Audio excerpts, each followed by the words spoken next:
Y a ver si me cambiáis ahora también la opinión. Denis, voy contigo de nuevo. Yo te ataco para que rompas el hielo, ya sabes. Em, las jornadas de test que estamos viendo que se están reduciendo, que yo también pienso que se están reduciendo encaminadas a buscar una igualdad después en los fines de semana de carrera. Estas jornadas de test de pretemporada o a lo largo del año, ¿a ti qué te parece que se estén menguando cada vez más? ¿O quizá consideras que como el warm-up de Moto 2 y Moto 3 tendría que volver? Bueno, en una temporada que en principio íbamos a tener 42 carreras entre grandes premios y sprints, ah, el motivo, ¿cuál es el entrenamiento que más dinero le cuesta al equipo? El entrenamiento libre, porque no cobran los equipos privados, los equipos independientes, no cobran del campeonato lo que cobran en cada gran premio. Ah, y también hay el elemento del tiempo físico que existe, circuitos adecuados, condiciones. Ir a Malasia o ir a Indonesia para probar cuando el mundial va a tener lugar principalmente en Europa no te aporta algunas veces mucha información, pero está clarísimo que Michelin, sobre todo, no hablo de las marcas a por sí, sino de Michelin, lo que ellos necesitan es tiempo para probar neumáticos. Y yo no sé, Ramón, mi experiencia es que hay muy pocos pilotos que quieren probar un neumático delantero nuevo. ¿Sabes? Es decir, muchas veces he escuchado en la época cuando yo estaba muy dentro, digamos, del ambiente de Roberts y Rainey, que quería que Kocinski probara el neumático y John se negaba y Wayne dijo que yo ni hablar, que lo pasen a Cadalora o a quien sea. Y otra cosa que estamos hablando antes, ¿cuál año era cuando Cadalora llevaba una combinación Michelob? ¿Te acuerdas? Cuando llevaba Michelin delante y Dunlop atrás, o era al revés, ¿te acuerdas? No, esto yo lo había hecho, esto lo he hecho yo, pero en agua. Con Slicks Ah, no he llegado a hacerlo, pero en agua en 125 era habitual, era Luca normal. lo hizo en alguna ocasión cuando los contratos eran bastante más libres, digamos. Sí, bueno, o sea, cada hora esto lo haría antes, porque los contratos eran, ya existían. Pero, por ejemplo, cuando yo estaba con John, nosotros probamos Dunlop, y que estamos corriendo con Michelin, hicimos un entreno con Dunlop, que lo sabía Dunlop, evidentemente, y lo sabía Michelin. Y esto ahora sí es impensable. O sea, ahora si tú tienes un contrato y si, bueno, se te ocurre ir a probar con otra marca y bueno, estás despedido al acto. Pero nosotros hicimos pruebas en el 2008, o sea, no, perdón, en el 98 era con Kocinski. O sea, ya hace... Pero probamos y fuimos a probar y vino Dunlop a probar neumáticos con una moto que, aparte sabiendo que no los iban a usar, porque ya lo sabíamos, pero era todo mucho más abierto. Pero de esto de Cadalora no me acuerdo, la verdad es que no me acuerdo, pero está 500 o 2,5. 500, 500. 500. Sí, Pero yo 500, tengo la foto, no me acuerdo de la temporada, pero era después del accidente de Wayne. y claro, no, porque la Cadalora estuvo en 2,5 hasta el 93, 92. Entonces no podía ser antes, pero yo de esto no me acuerdo. Ya te digo, en 125 sí, porque yo lo he hecho. De montar como los neumáticos allí los comprabas en el mundial, ibas y los comprabas, pues los hacías. De todas formas, el tema neumáticos es muy, muy cierto lo que dice Denis, que nadie quería probar neumáticos. Es una cosa que la gente Sobre todo delantero, sobre sobre todo todo delantero. delantero. Hombre, yo me acuerdo de probar uno en el Jarama con Checa y él cuando de verlo, solo verlo, dijo, o sea, me voy a caer, lo sabéis, ¿verdad que me voy a caer? Y le dijo a Carlos de San Antonio, que era responsable de Michelin en España, y a Sito y a todos les dijo, o sea, tú me dices que lo prueba, yo lo pruebo, me voy a caer, que lo sepáis, me voy a caer. Y se cayó. Y, hombre, evidentemente, y sales con esta predisposición del box, no tienes otra solución que Sí, sí. caerte. Sí, pero el desarrollar los neumáticos es una cosa. Al final ahora Michelin, hace 3 años, que está yendo con los mismos neumáticos y tienen ya más acotadas las mezclas que se necesitan para cada circuito y están funcionando con esto. Es lo que funciona. Y las carcasas hace tiempo que no se experimenta con carcasas revolucionarias. Al final se han hecho algunas pequeñas variaciones muy pequeñas para temas de controlar las temperaturas y para controlar las Pues presiones. yo quería preguntarte, Ramón, esto del problema del aumento de presión, temperatura del neumático delantero, que ha venido a ser un problema muy grave durante los últimos años, ¿este es producto también de la aerodinámica o existía antes este tipo de problema? Porque yo no me acuerdo de pilotos hablando mucho de que yo no puedo seguir a nadie porque si me meto a rebufo me va a subir la temperatura. Esto Tampoco es iban todo tan juntos aerodinámica, como ¿verdad? ahora. Sí. Tampoco las motos iban tan agrupadas como ahora. No, el problema no es que fueran agrupados o no. El problema, evidentemente, la aerodinámica ha perjudicado mucho el tema de las temperaturas de los neumáticos. Lo que pasa es que también los neumáticos son más críticos, sobre todo los delanteros, con todo el tema, todas las velocidades que han aumentado, las cargas que han aumentado, los Star Device, todas las cosas que le has ido metiendo que al final te cambian las fuerzas del neumático. La cosa se complica y evidentemente la aerodinámica lo perjudica, pero muchísimo, porque al final tú siempre que tú creas aerodinámica, tiene un efecto que pasa por detrás de la moto. Tú juegas a hacer tu moto que funcione, que tenga el CX más bajo y que tenga todo. O sea, tú puedes hacer lo que quieras y que tenga la fuerza controlada y que tenga el downforce que necesitas, que aguante el neumático, pero todo lo que creas atrás ni te preocupa. Y lo creas, evidentemente lo creas, y mucho, y muchísimo. Y por eso estamos viendo, por ejemplo, accidentes de gente que llega tan cerca del anterior que no puede frenar, es que no puede. Bueno, si no os recordáis, el de Morbidelli en Red Bull Ring, es que Zarco no pudo frenar. Ah, sí, sí, No es pudo verdad. frenar. Sí, sí. ¿Por qué? Porque tú llegas a un momento que llega la aspiración que si estás lo suficientemente, sobre todo los pilotos que están intentando adelantar, te pones tan cerca que rompes con el flujo que hay entre las motos, con lo cual entras dentro de la aspiración directa de la moto y allí pues no, tienes poco a hacer, tienes poca cosa a hacer y evidentemente ha habido accidentes fuertes por esto. Pasa que el tema de las presiones también se ha complicado al entrar el reglamento, porque antes cuando no había reglamento pues tú podías jugar más con las presiones. Ahora el problema son dos. El problema es primero que varían mucho más de que antes y que el reglamento no te deja ir a lo que quisieras. Al final son números, está cantado. O sea, el margen que tú tienes, el mínimo te ponen 1,88, 1,9, depende del circuito. Ahora, este año parece ser que será un 88, vale, 1,90, lo que era el año pasado. Vale, el neumático trabaja bien hasta 2,05. O sea, hasta ahí vas bien. Con lo cual tienes 0,15 bars, digamos, de margen que ahí te puedes mover. Pero la variación real del neumático es 0,45. O sea, es lo que tú ves de ir solo y sin en unas condiciones normales a ir en un grupo con rebufos y con aspiraciones y con trenes y tal. Vale, si tú tienes físicamente buenos 0,15, pero lo que realmente te sucede es 0,45, o lo limitas por arriba o por abajo. O vas bajo y dices, yo voy a ir máximo 2,05 para que la moto me vaya bien, o dices, como el reglamento no permite, pues claro, de 1,90 pues me iré a 2,35. Claro, si lo ideal es 2,05 y se te pone a 2,35, estás perdido. O sea, no puedes nada que hacer. Hay una carrera buenísima para ver estas cosas, que fue Jerez en el 2020, en el año pasado, no, hace 2 años, el año pasado, perdón, Peco y Fabio. Peco estaba delante de Fabio, Fabio estaba a una distancia de 0,8, 0,9, 0,7, estaba allí y visualmente te daba la sensación que Fabio tenía algo guardado, que corría más. Y luego lo que dijo cuando acabó, él estaba a 0,7 y iba perfecto, decía, yo tengo margen, o sea, lo voy a pasar. Cuando llegaba a 0,4 ya no podía más, no podía acercarse más, no podía porque no podía parar la moto, le cambiaba completamente la conducción, le cambiaba todo. Aparte, como ahora los pilotos tienen la presión del neumático en el dash, a la que pasa algo, es lo primero que miran. A la que hay una sensación rara es lo primero que miran. Claro, entonces, ¿qué pasa? Que algo esto yo creo que igual fue un problema de los técnicos que accedimos cuando lo pidieron a poner las presiones en el dash.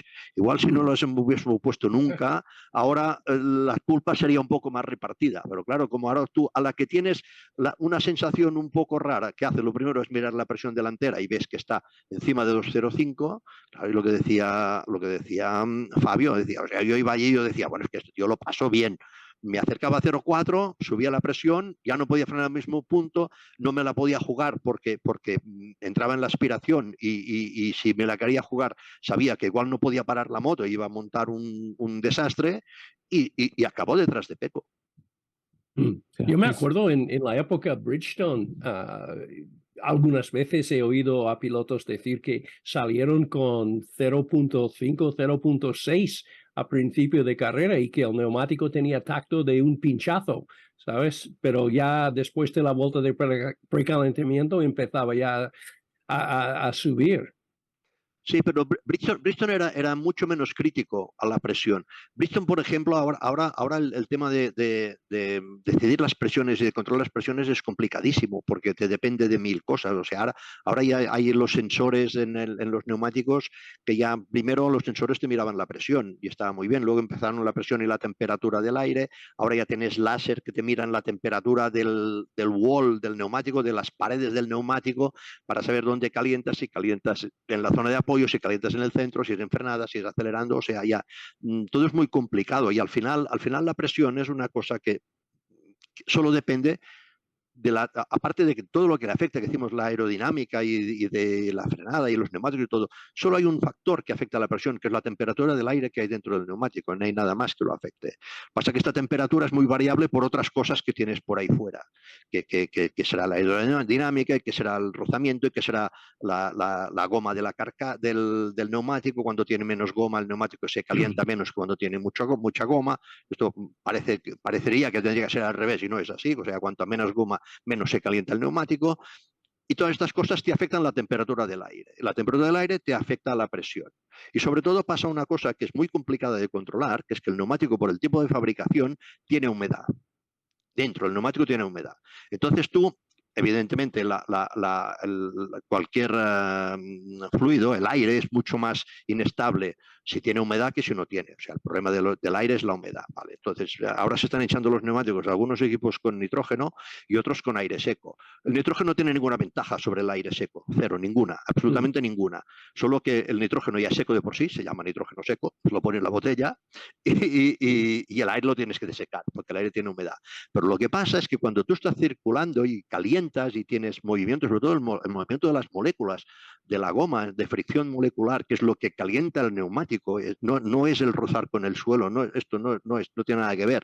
Lo que calienta el neumático es el roce de las moléculas dentro del neumático. Por eso, cuando tiene menos goma se calienta menos que cuando tiene mucha, porque tiene menos roce de las moléculas. Entonces, ¿tú qué pasa? Que todo este problema, digamos, que te crea el aire cuando aumenta, te perjudica, pero de una forma brutal. Entonces, cuando tú lo quieres controlar, ¿qué tienes que hacer? Tienes que imaginarte primero cómo será la carrera. Con lo cual ya vamos mal, porque tú tienes que empezar a decir que vale, iré solo o iré en grupo. Si voy en grupo, ¿será de 2 o será de 3? Claro, esto es muy difícil, es muy complicado. Entonces, con Bridgestone, por ejemplo, las temperaturas se hacían en caliente, pero el neumático era muy poco sensible. Se hacían en caliente, pero sin mirar la temperatura. Ahora tienes que mirar la temperatura, la humedad, porque pasa lo que te decía. Cuando circulas, la humedad de la goma sale y va a parar al aire. Aunque tú hinches con aire seco, la humedad sale. El problema para el piloto casi siempre viene del hecho de que de sobrecalentar, de aumentar presión. Siempre. ¿Sabes? Yo cuando empezaba a leer de todo esto y escuchar a los pilotos hablar de esto, hice lo que siempre hago, voy a NASCAR a ver cómo ellos hacen estas cosas. Y lo primero que encontré era una multa de $125,000 y 75 puntos contra un equipo porque habían hecho pequeñísimos agujeros en el neumático, tan pequeños que cuando la presión del neumático llevaba a cierto punto, ya salía aire de ahí. Entonces, es increíble, ¿verdad? Increíble. Sí, sí. Y Goodyear reclamó y querían llevarle a los tribunales fuera de NASCAR, solamente porque dice que están en principio en potencia perjudicando la marca Goodyear, porque dice que cuando una marca se compromete a ofrecer neumáticos a un campeonato, no les importa quién gana, no les importa los tiempos por vuelta. Lo que no quieren es la foto del neumático explotando en media recta, ¿sabes? Y por eso, pues, Michelin tiene mucho interés en que no es que alguien pueda tener problemas con presión aumentada, sino que nadie explota un neumático por ir con demasiado poca presión. ¿Es así o no? Sí, pero cuidado, también hay otra cosa. O sea, evidentemente que explote un neumático es lo peor que te puede pasar. Hemos visto en Hockenheim algún neumático trasero de 1,2 explotado. Y no sé si es el mejor sitio para que te explote el neumático en Yo Hockenheim. lo vi una vez, yo lo vi una vez en Qatar también, En Qatar, pero era sí. con Dunlop. No, exacto, en Qatar sí, con una Kawasaki. Sí, exacto. Yo estuve Exacto, justo exacto. del lado de pista y los Sí, tíos sí. de Dunlop salieron corriendo del boxes y yo pensaba que iban a ayudar al piloto que estaba levantándose al lado de la pista. Iban por la carcasa Sí, y sí. lo llevaban a boxes como, era muy largo, como si llevasen un crocodilo, Sí, sí, ¿sabes? sí, sí. A boxes, pero iban a por la goma para la evidencia. Sí, no, esto es evidente. Ya te digo, yo en Hockenheim en una Honda 2,5 explotó también un neumático trasero y el piloto no estaba contento, ya te lo digo, no estaba nada contento. Pero claro, hay una cosa, evidentemente, lo peor es que te explote un neumático, pero otra cosa también es que se hable siempre de los neumáticos. Tampoco es una buena publicidad. Entonces, ¿qué pasa? Que van tan a lo seguro que cuando las presiones eran recomendadas a 1,9, los datos circulaban. O sea, los datos, porque claro, como Michelin tiene los datos y ha habido, no voy a decir nombres, pero yo sé pilotos que han ganado una carrera el año pasado yendo con la presión a 1,6, cuando la mínima era 1,9.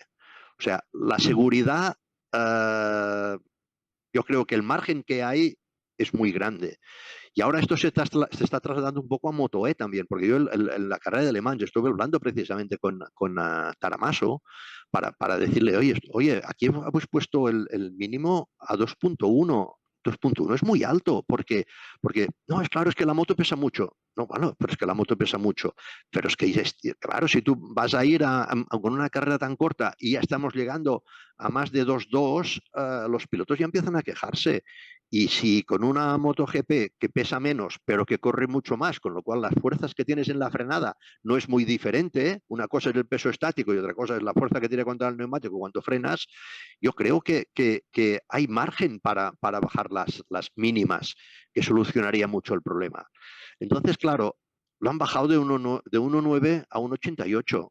Claro, esto es muy poca cosa. Ya te digo, cuando sabemos, y ellos saben porque tienen los datos, que se han ganado carreras, el año pasado yo diría que todas, yendo debajo del mínimo. Bueno, disculpar que corte esta conversación, que la verdad es que me ha parecido súper rica y que nos va a hacer entender muchas cosas de las carreras, de lo que ha pasado y de lo que tiene que pasar.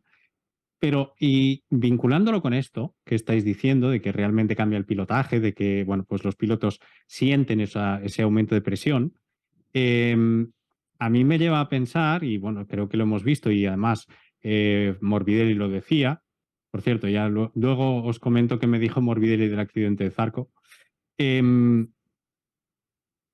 Esas presiones, ese aumento de presión en el neumático delantero que le cambia el pilotaje, hace que sí cobre importancia la salida, el salir bien y en esas primeras vueltas, primera vuelta, segunda vuelta, ganar todas las posiciones que puedas, porque realmente una vez las presiones que cuando ya estás en el ciclo de carrera se van para arriba, dificulta muchísimo el adelantar, además de que con el whole shot las rectas son muchísimo más cortas y te hacen mucho más difícil en las aerodinámicas y esos bueno, pues ese slipstream, poder disputarle la frenada al piloto que va delante.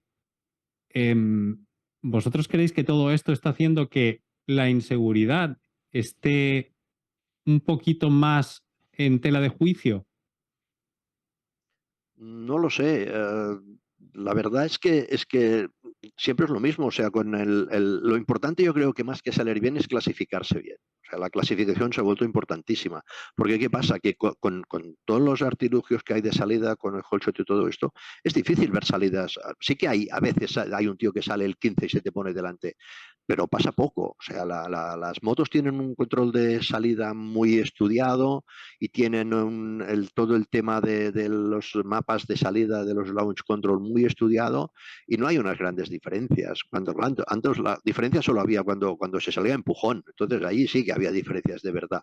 Pero ahora lo que pasa, además, esto de lo que comentas tú, Lucio, que es completamente cierto, tiene el problema que, como te decía, tú tienes que prever la carrera, porque tú no puedes salir con la misma presión si estás, o no puedes salir con lo que quieras, pero no sales con la misma presión si estás en primera fila o estás en quinta fila. Tú no sales con la misma presión. ¿Por qué? Porque si tú estás en quinta fila, tú sabes que las posibilidades de que vayas solo son pocas, poquísimas o ninguna. Vale, entonces, la salida es muy buena, es muy importante, pero te puede pasar que tú hayas hecho tu previsión para decir yo voy a ir en grupo y saldré por el ritmo que tengo, que se estudia todo esto a la hora de hacer las presiones, que es una de las cosas más complicadas. Tú estudias los ritmos que tienes y el ritmo que tiene la gente que tienes alrededor y cómo vas a ir y qué diferencias y dónde te pueden sacar y si en la recta los puedes seguir y estudias todas estas cosas. Si tú esto lo rompes, tú puedes pasar que hayas hecho una previsión, salgas en cuarta fila, en quinta fila, has hecho una previsión de ir en grupo con unos tíos que en la recta los podrás pillar, pero no los podrás pasar, y te pones solo y te van a descalificar porque vas a ir bajo de presión. Con lo cual, tiene su complicación porque, claro, tú por fuerza, lo peor que para el ingeniero que hace las presiones es que descalifiquen al piloto por culpa del que ha hecho la presión, porque luego allí el Cristo es importante. Vale, entonces, ¿qué pasa? Que el que hace las presiones va a la seguridad. Ir a la seguridad es ir contra el feeling del piloto. Pero claro, no hay ningún piloto que te diga, oye, salimos con esta presión y si pasa algo yo me hago responsable. Esto nadie te lo dice. O sea, allí, si tú te van a descalificar porque has ido con presión baja, el que ha hecho la presión será el que pillará. Y funciona así.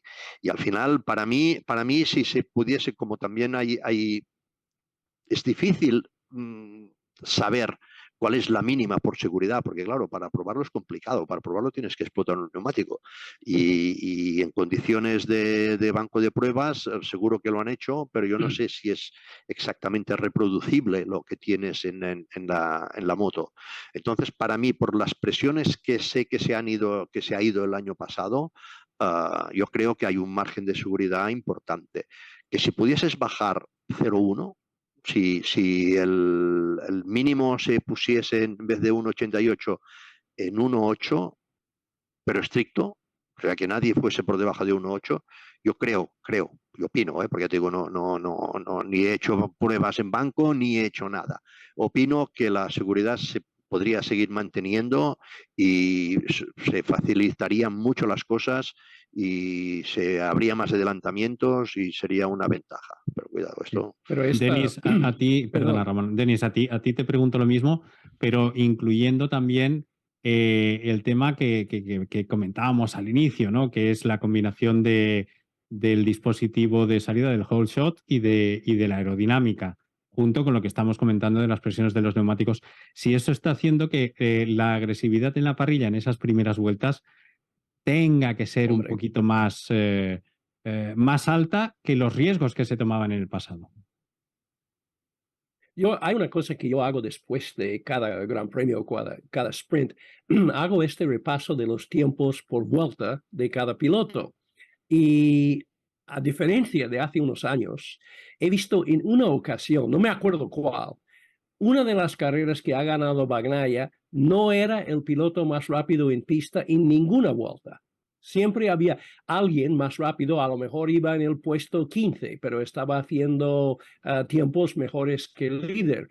Esto significa que estos 2 segundos, segundo y medio que se pierde si arrancas desde fuera de la segunda fila o si arrancas mal en la primera vuelta o en las primeras 2 o 3 curvas, difícilmente las vas a recuperar. Esto lo da una importancia tan grande a la regularidad una vez que estás delante.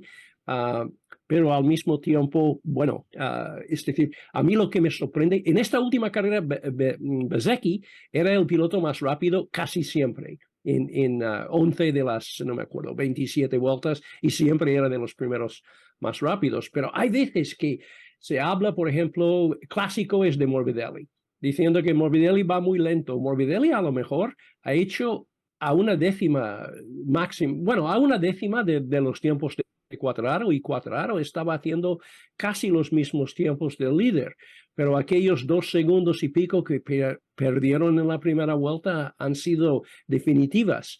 Antes, bueno, yo hablo con Rainey después de cada Gran Premio, y Wayne dijo que yo siempre estaba en primera fila, siempre o segunda fila máximo, pero no me preocupaba mucho. Si yo estaba en la tercera fila por un problema, sabía que iba a poder remontar. Y hoy en día, desde fuera, porque Wayne está desde fuera organizando el campeonato Moto America, dice que se queda claro que desde la cuarta fila es casi imposible.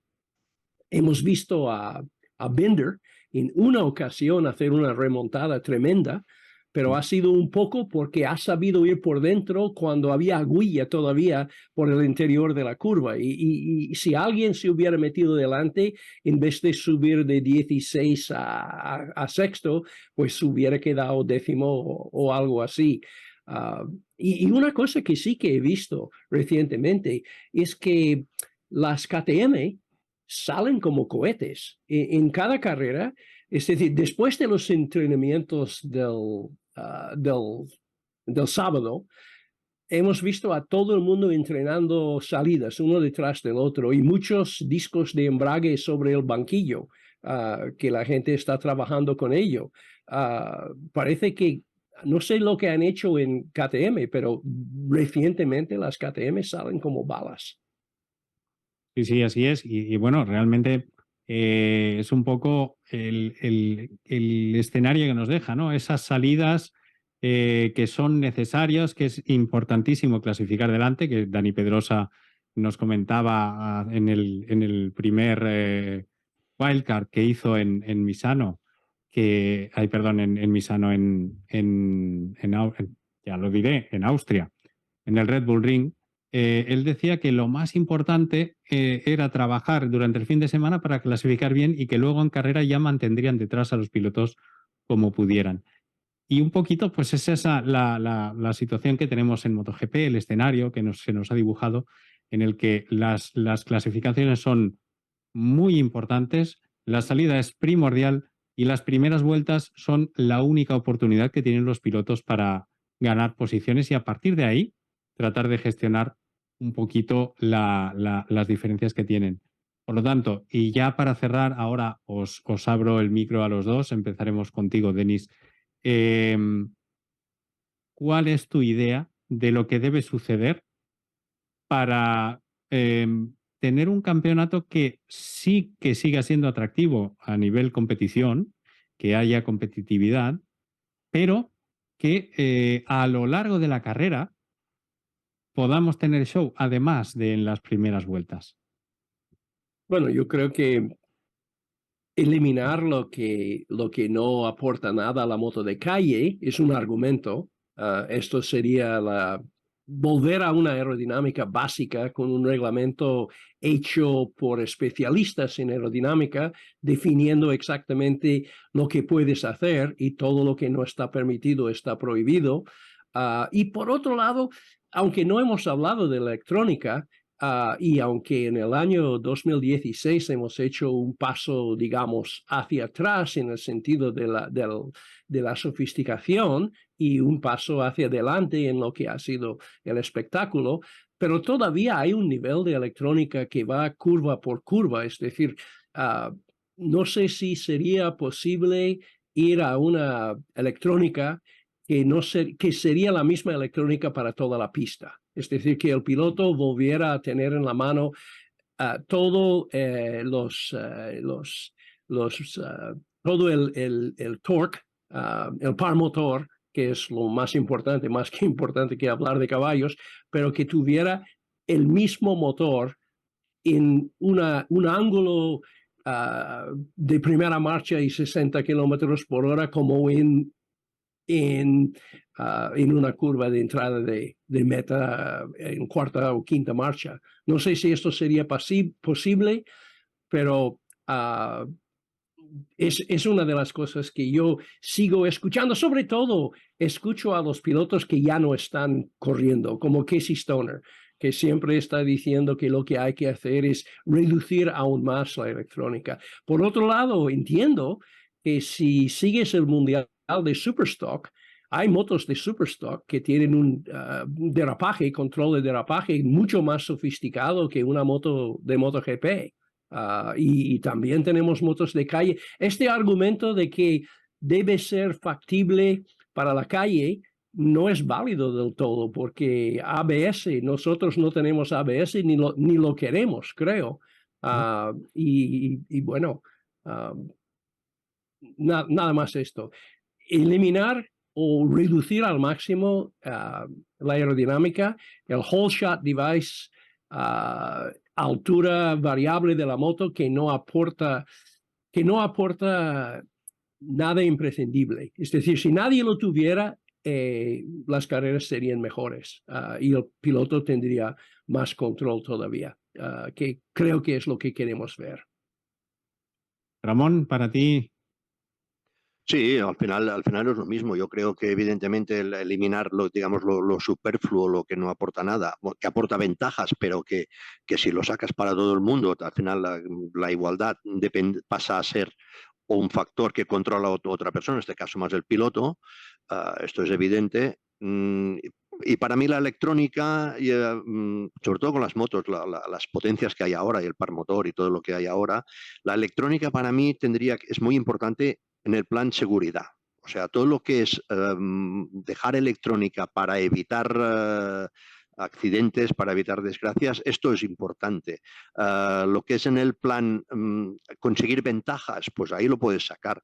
Pero sobre todo, bueno, lo que hablábamos antes con Denis, antes de entrar con el accidentes que hemos visto por temas de sensores que se rompen y luego te quedas sin control de tracción, que las motos se vuelven bastante incontrolables, o por fallos de mapa o por fallos del piloto. Yo sí que la electrónica, lo que es la electrónica de seguridad, digamos, la que es seguridad para la conducción, es así que la dejaría, y la que puedes reducir o perfeccionar o cambiar es la que solo te crea ventajas.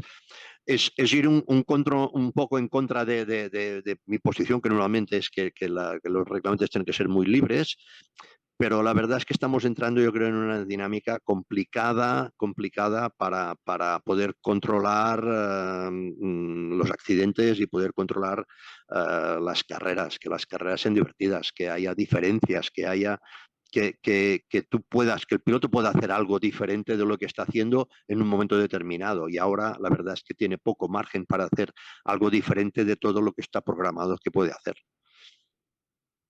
Pues muchísimas gracias a los dos. Denis, desde Borrego, muchísimas gracias por haber accedido a estar aquí.